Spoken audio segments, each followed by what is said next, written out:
बिस्मिल्लाहिर्रहमानिर्रहीम। अस्सलामु अलैकुम स्टूडेंट्स। क्लास 10 की केमिस्ट्री बुक है और चैप्टर नंबर 9 आज हम स्टार्ट करेंगे। चैप्टर का नाम है केमिकल इक्विलिब्रियम।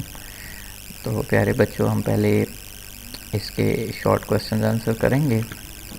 तो आज हम इसका स्टार्ट करते हैं चैप्टर का। क्वेश्चन नंबर 1 आइए देखते हैं। क्वेश्चन नंबर 1 है, व्हाट इज़ कंप्लीट रिएक्शन और इरिवर्सिबल रिएक्शन। तो प्यारे बच्चों, आपको नाम से ही पता चल गया होगा कंप्लीट रिएक्शन कौन सा होता है। वो रिएक्शन जिसमें सारे के सारे रिएक्टेंट्स प्रोडक्ट में कन्वर्ट हो जाते हैं। रिएक्टेंट क्या चीज़ है और प्रोडक्ट क्या है, आइए पहले आपको ये बता दूं। कोई भी केमिकल रिएक्शन जिसमें वो एटम्स या वो वाले मालिक्यूल जो आपस में रिएक्ट कर रहे होते हैं, इनको रिएक्टेंट्स कहते हैं।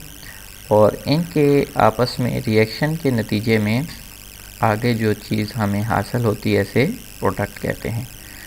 उम्मीद है कि आपको रिएक्टेंट और प्रोडक्ट समझ आ गया होगा। आइए इसको एक शेप की मदद से थोड़ा सा वाज़ेह किए देते हैं।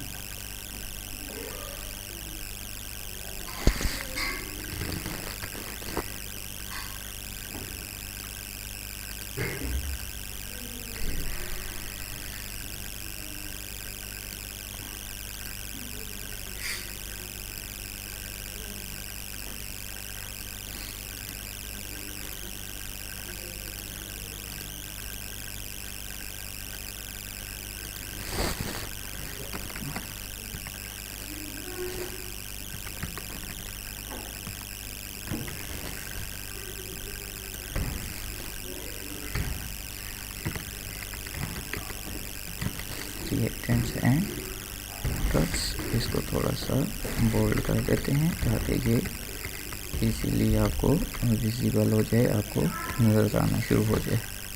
इसी तरह इसको भी थोड़ा सा बोल्ड कर देते हैं और साइज़ भी इसका थोड़ा सा इंक्रीज़ कर देते हैं। थोड़ा अभी ये नज़र नहीं आ रहा है, इसके बॉक्स का साइज़ थोड़ा सा इंक्रीज़ करते हैं सिमिलरली। इसको भी थोड़ा सा बड़ा कर देते हैं। होपफुली अब आपको ये अच्छे तरीके से नज़र आ रहा होगा। आइए स्टार्ट करते हैं। आपको मैं बता रहा था रिएक्टेंट्स और प्रोडक्ट्स क्या होते हैं। किसी भी केमिकल रिएक्शंस में इनिशियल तौर पर दो एटम्स मालिक्यूल्स जब भी आपस में रिएक्ट करते हैं, तो ये रिएक्ट करने वाले जो एटम्स या मालिक्यूल्स होते हैं उन्हें रिएक्टेंट्स कहते हैं। और इन दोनों के आपस में रिएक्ट करने के नतीजे में जो चीज़ हमें हासिल होती है उसे प्रोडक्ट कहते हैं। तो आइए प्यारे बच्चों, डेफिनेशन की तरफ दोबारा आते हैं। आप डेफिनेशन देखिए।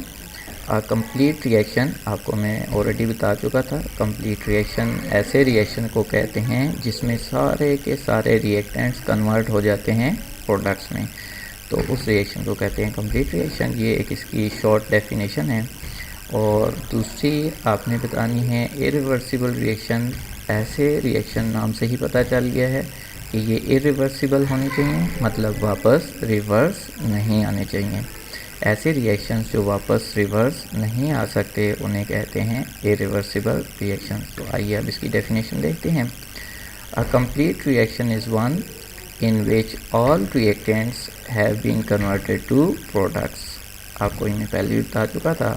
complete reaction is one, complete reaction वो reaction होता है in which all reactants, जिसमें ये सारे के सारे जो reactants हैं ये वाले have been converted to products, ये convert हो जाते हैं किसमें, products में। तो ऐसा reaction जिसमें सारे reactants convert हो जाते हैं products में, ऐसे reaction को complete reaction कहते हैं। And it can not be reverse.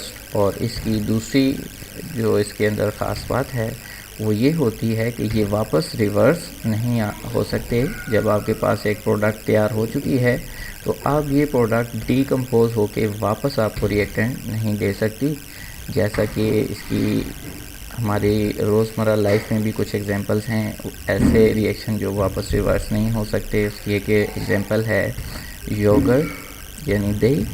जब दूध से दही एक दफ़ा बन जाता है तो वो दही फिर वापस दूध नहीं बन सकता।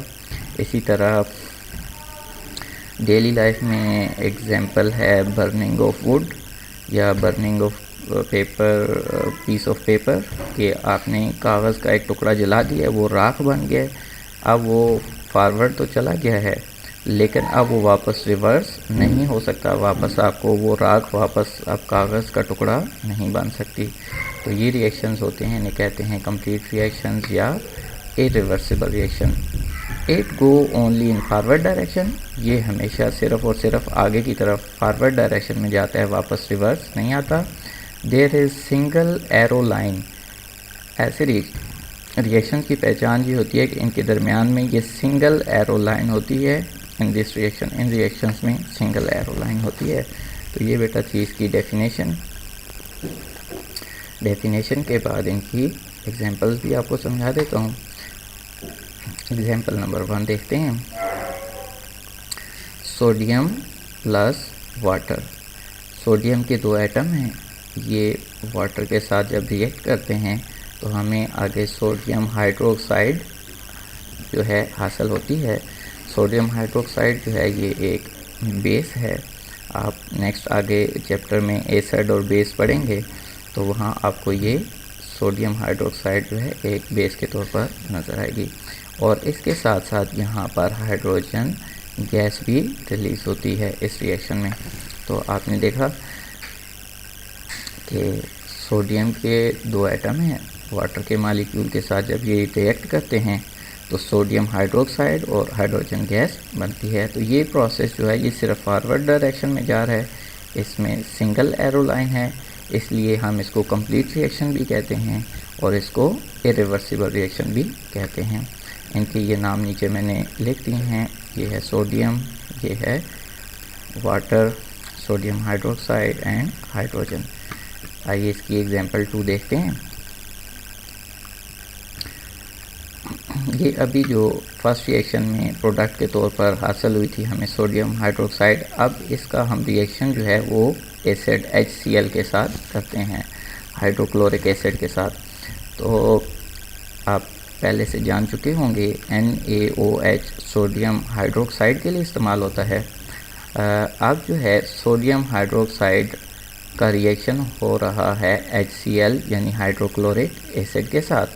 तो आप ये देखें सोडियम NaCl के साथ जाके मिल जाती है तो NaCl सोडियम क्लोराइड बन जाता है। आप देख सकते हैं Na विद Cl, NaCl 2 आपस में कंबाइन हो चुके हैं। अब रिमेनिंग आप देख सकते हैं एक H है और एक OH है। H और OH जब आपस में मिलते हैं तो H2O बनता है, क्योंकि एक H ये है एक H ये है तो H2 हो गए, O भी साथ में है तो H2O। ये आपके पास वाटर तैयार हो गया है। इसका नीचे आपने लिखा हुआ है sodium hydroxide plus hydrochloric acid goes to form NaCl sodium chloride and H2O यानी वाटर। तो प्यारे बच्चों, उम्मीद है कि आज का टॉपिक आपको समझ आ गया होगा। आप इसकी खूब दोहराई कीजिए और इंशाल्लाह कल हम इसका शॉर्ट क्वेश्चन नंबर 2 पढ़ेंगे, वो है रिवर्सिबल रिएक्शन। तो कल इंशाल्लाह, कल से मुराद नेक्स्ट वीडियो में आपको इसका शॉर्ट क्वेश्चन नंबर 2 समझाया जाएगा। उम्मीद करते हैं कि आज का लेक्चर आपने अच्छी तरह समझ लिया होगा। इसकी अच्छे तरीके से रिवीजन कीजिए। कल इंशाल्लाह नई वीडियो के साथ हाज़िर होंगे। अस्सलामु अलैकुम व रहमतुल्लाहि व बरकातुहू।